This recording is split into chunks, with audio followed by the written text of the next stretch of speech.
Hi, I want to make a video on thoughts and how thoughts and time and movement and the thing that makes us drive forward, or this thought process that keeps us going. This should be a quick video because I've gone off of different aspects of this kind of thing before and describing how we're living and the way that we're living, the things that we're doing and how we're living and how our thought processes are constantly changing, leading from one thing to another, how we can't always think about the same thing. We're always thinking when we're living. To live is to think. You're conscious. You're thinking about your environment. You're navigating your environment based on your thought process, your senses. This is the thing that's controlling, is this the sixth sense, is this thought process to projection, to have value, put value on things, have want, the desire, this feeling like the stomach grumbling, being hungry, telling you you're hungry. That's another sense.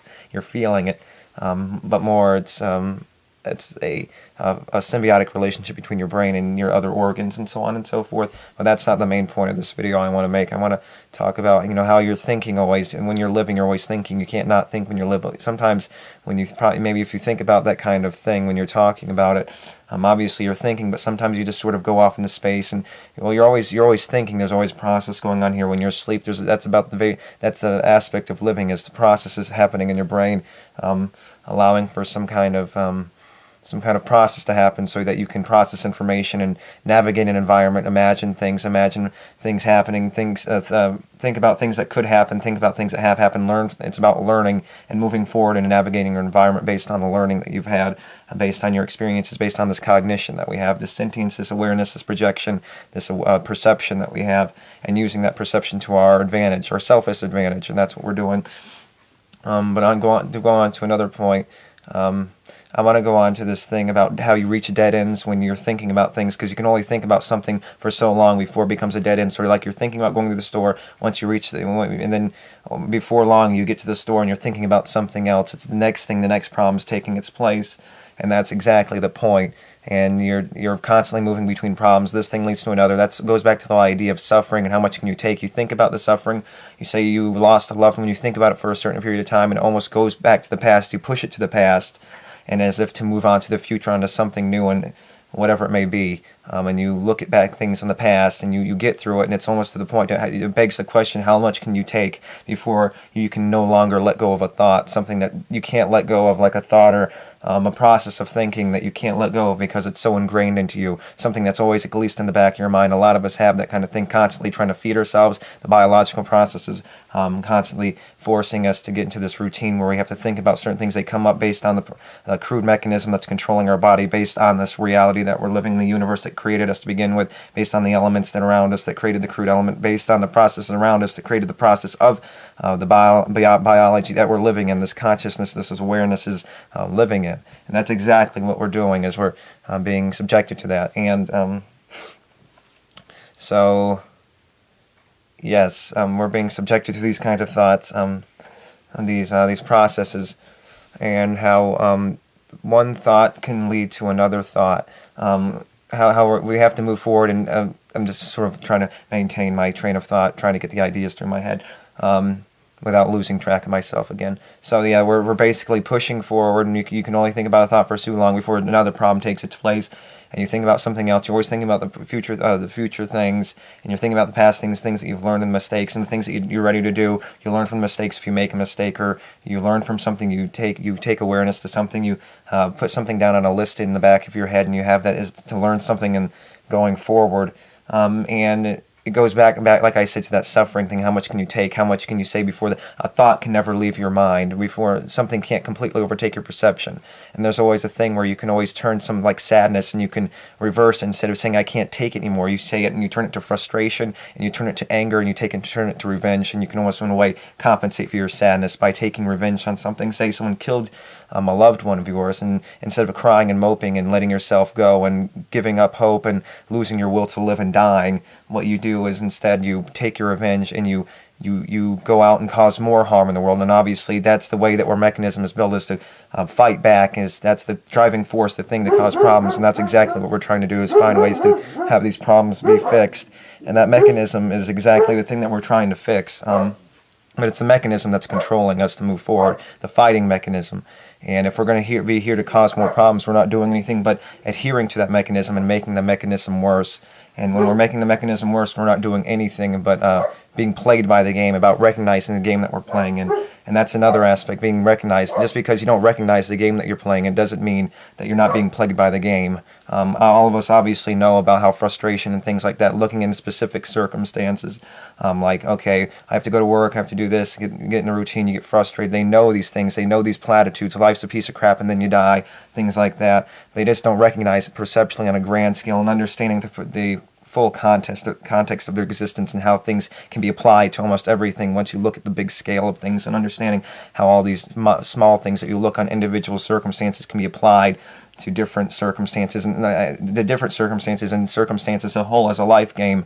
But they say those things, but they say it due to their specific circumstances and not to the big game or the big scheme of things about the reality that we're living in, and how everything works on this very linear scale, and how everything's good, bad, this, that, or other thing. It's not black and white, obviously, but it's on this scale, on this two-way scale going up or down.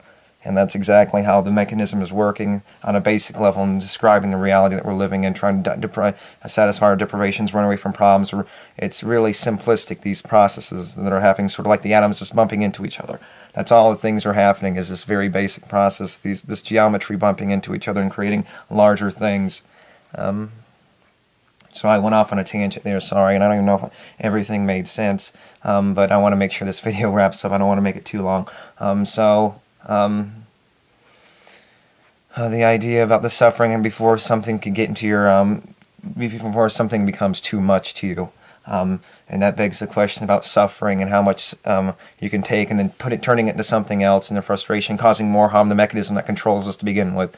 But all we're doing is causing more harm. If we're doing anything, all we should be doing is to try and mitigate harm, and we don't know necessarily if our mitigation, our intention is always going to be for the best. So all we can do is have the best intentions and hope for the best in the end, hope for the best kind of outcome, and that's not always going to happen based on just what we want. So we're going to try something. Yeah, so that's the mechanism. We're being played by the game, and just because you don't see yourself being played by the game doesn't mean you're not being played by the game.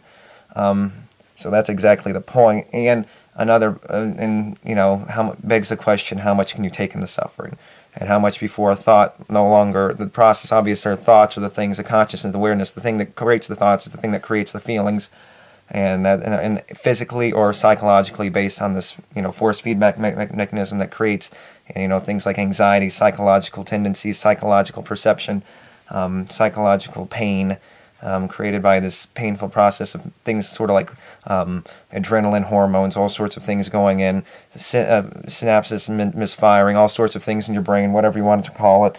But I don't want to go into that. That's obviously a different thing. But it's about this psychology thing and these thoughts that we have. So these thoughts, the main point is how thoughts, obviously back to the suffering thing I was just saying about, is the thoughts, you can only think about something for so long, like going to the store, then you think about something else, and it gets dead-ended, and then the thought, it's just about this progression, this momentum. You're moving on, you have one thought, and all you have to do back is learn from it, and obviously there's this phenomenon where you don't know that you don't remember something until you remember it. And then you can only not remember something, know that you didn't remember something retrospectively, looking back and saying, oh, I didn't remember. All of a sudden it comes back to you. So you forget it, you want to remember it, then you forget it, and you don't know that you weren't thinking about it until you remember it again. And obviously that's a phenomenon, especially when it's like, I don't want to think about this anymore, and then you forget it, and then the only time that you don't know you're not thinking about the thing that you weren't thinking about before is when you remember it again. So a good example is, I don't want to remember this bad thing happening to me, and then you forget about it, and the only time that you know that you didn't forget, that you didn't remember it, is when you remember it again and you think about it again. Sort of like the thing about living in death and not hoping you can't live in death, and you can't die, and you can't take away the pain and living and surviving and living. The very foundation of living is obviously going through the deprivation. That's the very thing. Awareness, giving the possibility for deprivation. That's by its very own definition, the life game. And not living is, you can't live in the dead, because when you're dead, that's the very foundation. There's no context when you're dead. Even sleeping, there's even less context when you're dead. When there's no possibility from necessarily possibility of something moving forward. There's no context after the death or before the death, because there's no more of you to have any context, because there's no you when you're dead, but that's the time that you want to experience it, because you've reached the zero-sum game. So it goes back to the idea, so the whole thing, forgetting and leading to dead ends and things like that. And that goes back to the whole dead end thing, and not forgetting, and the not forgetting thing is the dead end thing. Then remembering the thing that you've forgotten, you can only look back at it as something that you did forget. But now you remember it again, and that's the only time you can tell if you forgot something.